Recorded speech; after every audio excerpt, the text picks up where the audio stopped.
Welcome back, everyone, to Equity Development. My name is Paul Hill, and I'm delighted today to have with me CEO Roger Bullen and CFO Mehta of Rosslyn Data Technologies, a big data, AI, procurement and customs management software developer. So welcome, gents. Hi, Paul. Good to be here. Now, Roger, as we all know, sort of knowledge is the source of all power. And data is at heart of that: manipulation, extracting, getting analysis, and all the AI off the top of it. Can you just walk us through quickly a sort of real life example of what the software does and what sort of benefits it gives to its clients? Yeah, that's quite a simple one for us. So in a very basic form, the software enables us to download from our clients' operational systems, their ERPs, their data warehouses, etc., data that's relevant to the procurement function. We take that data from many ERP systems around the globe, aggregate it into a single data lake, and then we access that for the means of analyzing it for our clients. And clients in the recent past, they tended to use it from a procurement function in identifying cost savings, where they could minimize the number of suppliers that they were buying the same or similar products from. But ever since this pandemic came in, what we have seen is our clients looking to use the solution more for analyzing where their suppliers are located, whether that supplier's in an area where it's going to be impacted by COVID and or through any other impact on supply. So supplier resilience has really gone up the agenda. And how do you do that? I noticed it was about 6 or 9 months ago, you developed a sort of unique COVID dashboard. Is that sort of like dovetailing with what you're saying? Yeah, exactly that. So that dashboard told our clients where their suppliers were located, overlaid it with data that was coming daily from Johns Hopkins University to indicate those areas of the globe that were being impacted by COVID, so they could see whether those factories would be open next week, the week after, and whether they'd be able to get that security of supply. And that's really maintained for the last year, people keeping an eye on that, keeping a watching brief about what's going on. But also, whilst they're looking at that, they're also taking into account the compliance and the regulations that make sure their suppliers are following not only the regulatory compliance issues, but their own internal processes and their company ethos. So our solution enables our clients to basically analyze as much data as they can get hold of, whether it's from independent sources, whether it's from their own internal sources, or whether it's from integrations that we have built in. And one of our the facets of our tool is that our turnaround time is basically in a matter of hours for huge chunks of data, many millions of rows, and that's really unheard of in our type of industry where we're doing this type of analytics. And is that a real sort of USP? Is it the sort of the real-time extraction analysis of the data in sort of like hundreds of different ERP systems around the world, or capability of doing it? Yeah, bringing in that data. We tend to do it overnight for many clients, or other clients ask for it on a weekly or a monthly basis. But the ability to do it overnight is a real blessing for us, and we do that for many clients on a regular basis. And just on the procurement, is it sort of cost of goods sold, so it's raw materials and sort of the supply chain, as well as sort of the overheads, or is it more in one area than the other? It depends, really. I mean, it depends on the client's industry that they're in, the vertical that they operate in. We'd be kidding ourselves if we thought that we'd be able to tell major petroleum companies how better to buy oil and those sort of things.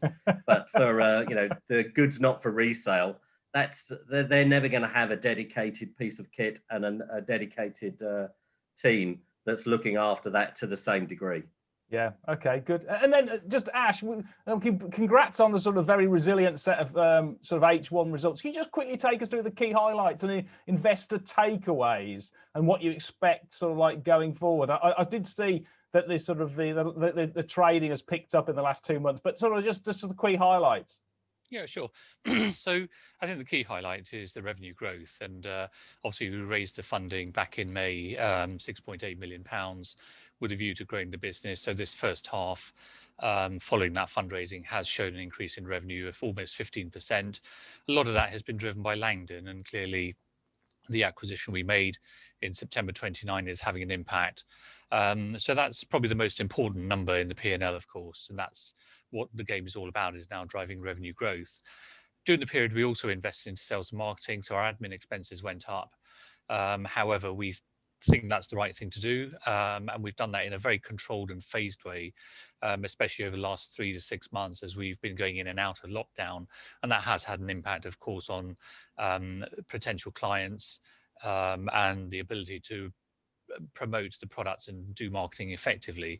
However, despite that investment in sales and marketing, and where we have increased headcount by, well, we've almost doubled the headcount in sales and marketing.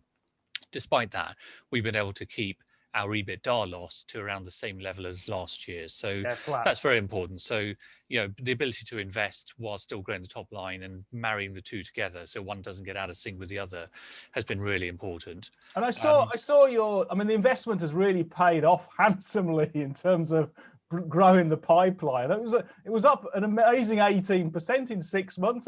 That's how I read it anyway. And I was thinking, flipping, have you managed to? I mean, is the guy just a superhero? Is he this new chap? Well, there are a couple of reasons. I mean, clearly we have been doing more marketing campaigns. We've been using LinkedIn and Google Analytics more effectively. We've revamped our whole sort of marketing white papers and brochures and whatever. We're adapting the way we sell as well, and adapting it to the different sales channels that we're using. But also, I think it's fair to say that part of the reason why the pipeline has grown is that in the last 6 months, we haven't actually signed large deals of the type that we typically do. So they're still in the pipeline. But the good news is, of course, we haven't lost them either. So they're still sitting there waiting for lockdown to ease and for the cork to be popped, if you like, for all these deals to come through the pipeline and close. Yeah, Roger, I saw also there was a couple of big deals, one in the Europe, I think it was, and one in the US in terms of sort of like quite sizable clients taking the whole suite of Rosslyn products. Can you just walk us through quickly those? Yeah, I mean, so as Ash was saying there, some of them have been pent up. We rolled out a solution to a current client, and that was phase one. We signed the contract in late 2019, went live in the middle of last year, with the expectation that phase two would take over almost immediately afterwards. And unfortunately, due to COVID, that they're in an industry that's been impacted quite significantly, so that slowed that down. And that's £1 million plus total contract value over 3 years. At the same time, where as we've been undertaking the marketing program, we've identified other clients who potential clients that are coming through, talking about very much our master data management suite and how that fits in with the business and how it will improve their operating model. And we're in either proof of value in the two that you mentioned, but we have others on the agenda that may be earlier in the stage.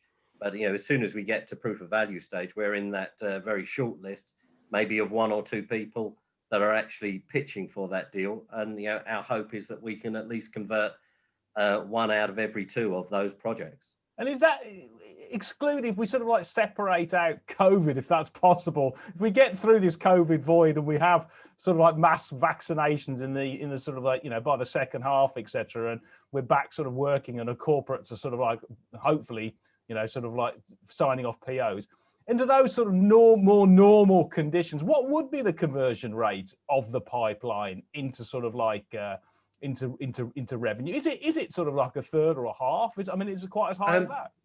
Well, I think we're in a new regime now, because we've certainly increased our marketing activity and our lead generation.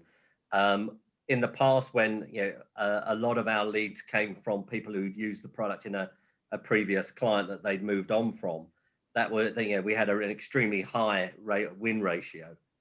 Whether we'll be able to maintain that going forward, I don't know yet. It's too early days. Obviously, we're hopeful that we can.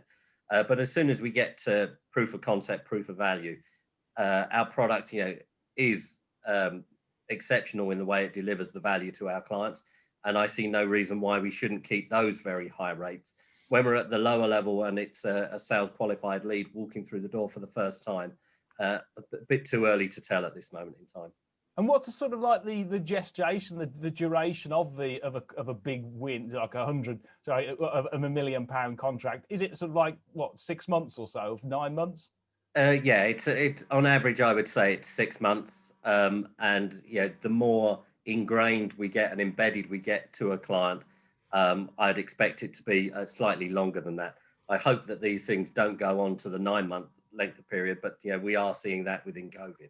Okay, and then Ash, just on the pipeline, I mean, I know you can't mention it because it's commercially sensitive, but just to whet in people's appetite or sort of like, their anticipation. What sort of like, quantification of the pipeline? Are we talking of higher than the sort of like current sales, which I think was about 7 million last year? Yeah, we are talking higher than that. But of course, Paul, it's we're not going to sign all of that. It's not all going to get through the pipeline.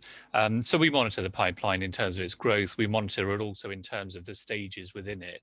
Now, obviously, you have an early stage 1, which is a new lead which has been qualified, going through to a stage 7, which is a client's about to sign. So we monitor not just the size of the pipeline, but also how much is in each component from stage 1 to stage 7. And that gives us a good leading indicator of what our potential revenues might be like. So, clearly when we see a pipeline increase of 18%, simplistically, you could say then actually does that then translate into revenue growth of 18%? And we don't know that because obviously the COVID is pretty unusual, but certainly there's some good leading indicators there in terms of the pipeline and what it means for future revenues. Yeah, well, I mean, I'm guessing it's slightly more than that, isn't it, when you do the maths? Because if you've got an ARR, a recurring revenue stream of 6 million and only a 4.5% sort of churn rate or very high return, any extra income just adds to the top line, doesn't it? If I just do the maths. And so if you've got 18% sort of like, increase of already a bigger number than your sales, just doing the maths, it's going to be more than 10% of your current sales, even if you only have a hit rate of about, I don't know, 8%. So, And that's why you're an analyst, Paul. Yes, exactly. Yeah. So definitely, so no pressure on you, Roger, to deliver that, please. Well, that's one of the reasons why we onboarded a chief customer officer in the middle of this year to spearhead that growth. Okay. And we're certainly seeing the leads coming through from that experience. We've as Ash said, we accelerated that onboarding process during the pandemic because we could see the potential that we were generating. Yeah, and just on the pipeline, Ash, in terms of sort of the average, just for sort of like investors to sort of model forward, or me to model forward, the gross margin going forward, it was 82% in the first half. Is it going to be the pipeline is consistent with that sort of level of gross margin?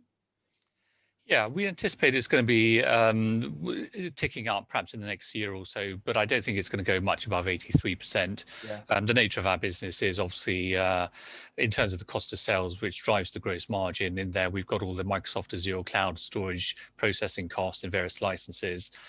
So we've worked hard to improve the efficiency of how we use those and reduce costs.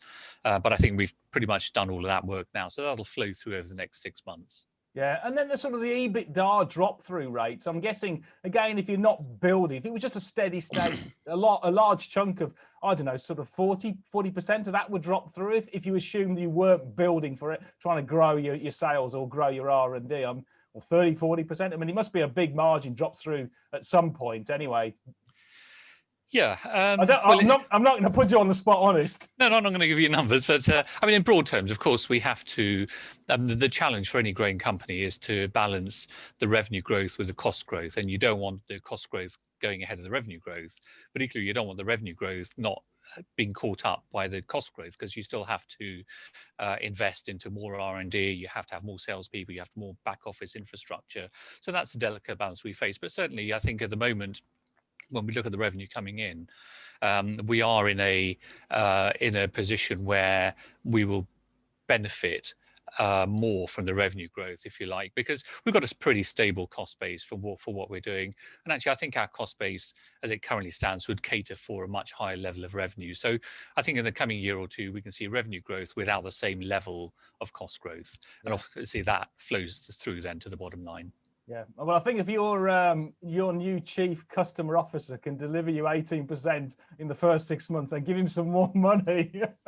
He needs it anyway. Yeah, which is a strange one coming from an analyst.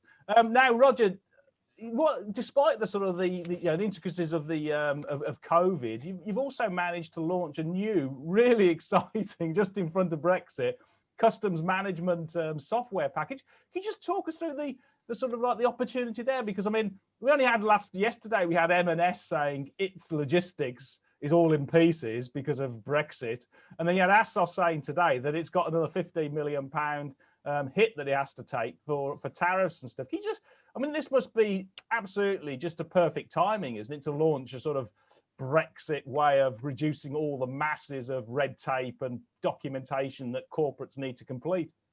Yeah, so this is really the Customs Cloud product is the first product we've actually built from scratch since the acquisition of Langdon back in 2019. And yeah, it's 100% cloud-based. The sales cycle is very short. The reason it was released so late in the day, a month before Brexit took effect, was purely that we just having to every day amend the software to comply with the daily changes in legislation that HMRC were giving us.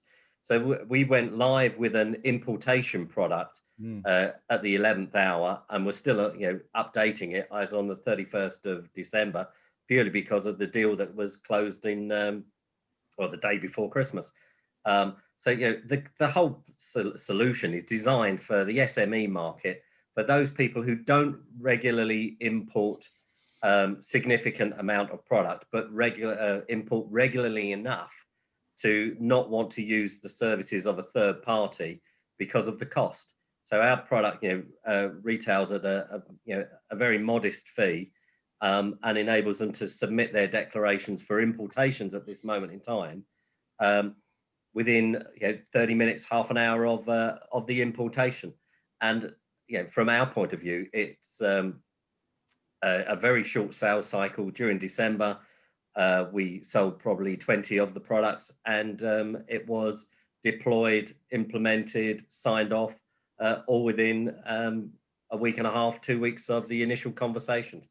And deployment is 2 hours from start to finish, including a training session.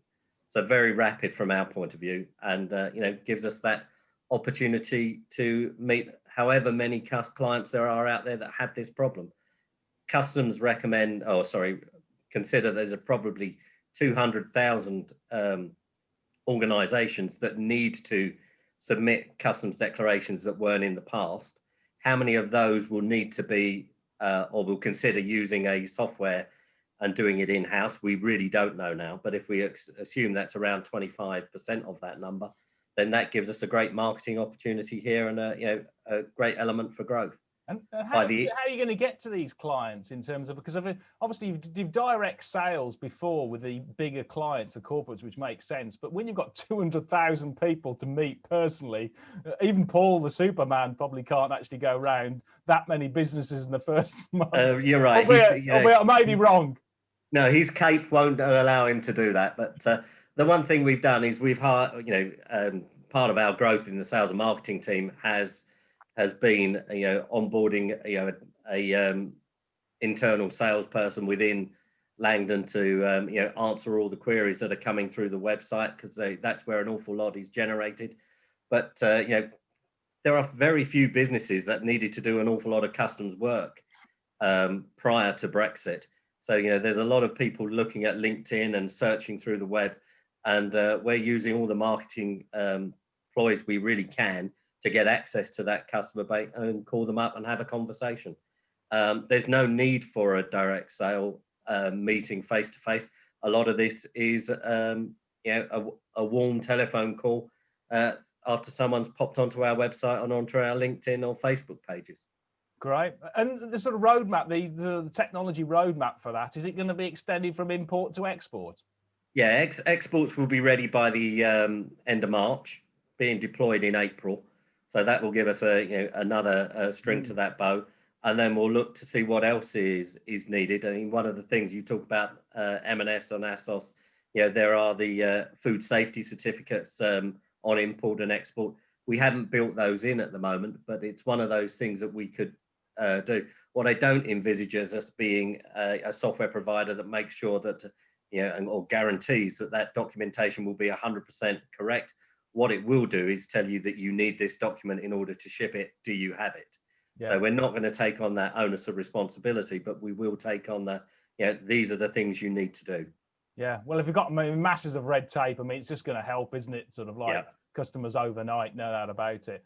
Just big picture, Ash, in terms of M&A, you mentioned that, I mean, obviously you had an outstanding acquisition with Langdon, which I think was purchased for like £50,000, I think. 49. Oh, sorry, it's 49. That's all right. And I keep telling you he overpaid, Paul. Exactly. So there's obviously quite a bit of pressure on your shoulders to find similar deals, Ash. Can you just quickly take us through what sort of like areas you're looking for and what sort of scale and quantum? Sure. So over the last year, we've looked at over 200 companies, and we have a screening process led by me and Roger. And that screening process, obviously, the first thing is, does it fit strategically? So is it in the P2P space? Is it something which can add to our current offering? Would we be picking up a good client base with it? Would we be picking up any new technologies that we could use? So that's one factor. In terms of size, then we're probably looking at something which might have revenues of between 1 million and 4 million. I think that's something which is manageable for us to digest and incorporate into the current Rosslyn structure. And we're looking for things which really will take us to the next level in terms of stage of growth, in the same way that the last two acquisitions have, either kind of adding to what we're currently doing or bringing a new angle to what we're doing somewhere in the P2P space. So that's a process which is ongoing. Once we do the screening from a strategic perspective, then the next thing is to look at a company in more detail. And if it passes that, then we get into the late stage discussions around price and structure of deal and those sorts of things.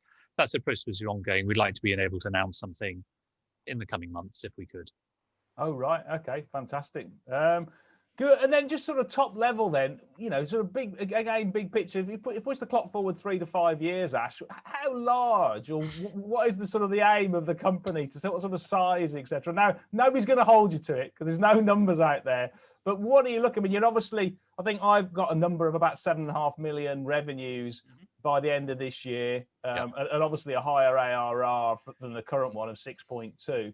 What sort of like quantum are you thinking about, the board thinking about in 3 to 5 years?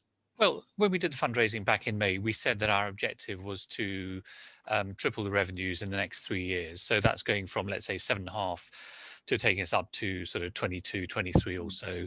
That'll be partly organic, partly through acquisition. So I think as a 3-year target, that's reasonable and realistic.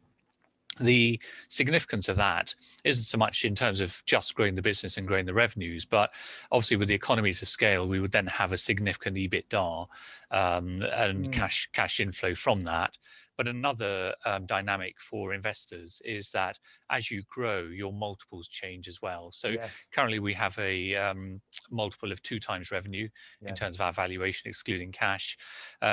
Similar companies to ours, slightly larger, may have multiples of 4, 5, 6 times. So there's a double whammy, if you like, in terms of increase on share price. It's through the increased revenue and the EBITDA, but also the multiple that you get from that growth. So certainly that's our short-term target in 3 years. But beyond that, I don't see why we shouldn't be sort of 40, 50 million, depending on the right sorts of acquisitions.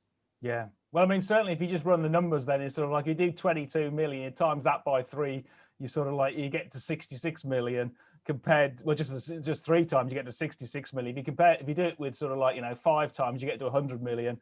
Either multiple you use, you compare it to the market cap of 22, so, you're not, you're not exactly expensive to say the least. So I would alert investors to have a good look at Rosslyn and the sort of the numbers going forward and how undervalued it is. I mean, again, another sort of dynamic that I noticed as well was that if you can deliver sort of double-digit revenue growth, or particularly the ARR growth, then that usually commands a 5 times revenue multiple. So you know, you are, if you look at that sort of, you put growth on the y-axis and you put multiple on the x-axis, you are by far and away the cheapest big data AI spend analytics company I've ever seen. So yep. The value, and we don't want to be the cheapest, Paul. Exactly. Yeah. Well, in that context, Roger, news flow going forward, apart from any M&A, etc., contracts, how do you see sort of like news flow over the next sort of 3 to 4 months?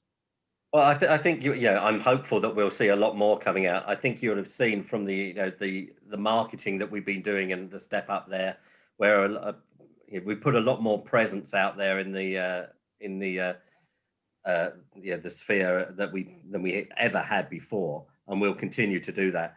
But news flow, we'll be doing launches of products. We'll have our new UI and our UX rolling out to all of our clients by the end of June time, or the end of May, June time.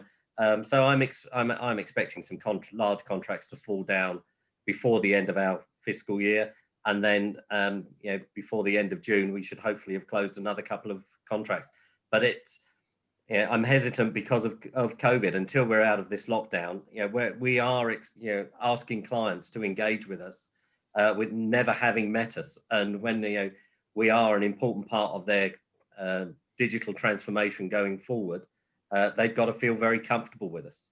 I've never met you either, Roger, other than on Zoom. So actually, maybe I have once. So you have, yes. London, I'm glad I made such an impression that you could remember. But it feels a long time ago, anyway. But let's just say worst case, and COVID, this the third lockdown does sort of like stop or put a block on some of the purge. Because you haven't cancelled anything, you must have a huge pent up demand here. You've got lots of sort of like potential interested customers, and the matter of when they can actually see you and get in there and implement it, it's just a matter of time. It's a when, not if. If you have a quiet next 4 months, you should have a pretty big blockbuster sort of like rest of the year and next year. And that's exactly how we see it, and it's our revenue recognition for the implementation, which represents on average a quarter of our total contract value.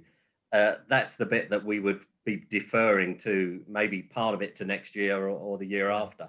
Yeah. And that's the issue that we have. I mean, if we were to sign a contract this year, or if I were to sign one this month, the amount of revenue we recognize that would impact this financial year, is obviously much lower than if we were to COVID and we signed it 3 months ago. Yeah, and Ash, just finally, I mean, given you've scored away £6 million, regardless of what happens, irrespective of COVID, it's still not going to jeopardize at all any of the growth initiatives of the company, is it? You're still going to basically, do your R&D, develop the products and develop the sales and marketing as you have done currently. Yeah, exactly that. And part of the rationale for the fundraising back in April was, looking ahead to invest in growth, but also being aware of the potential implications of coronavirus. And actually, I think we were slightly ahead of the curve, pushing the button on the fundraising in April. And this really secures us in terms of being able to invest and do what we need to do, regardless to some extent of the outside environment. Yeah, brilliant. Okay, well, thanks very much, guys. And very best of luck over the next 3 to 4 months. We look forward to hearing the next trading update is going to be in March of how the year's closed. So thanks for your time, and best of luck going forward. Super. Thanks, Paul. Thanks very much, Paul. Thank you. Cheers.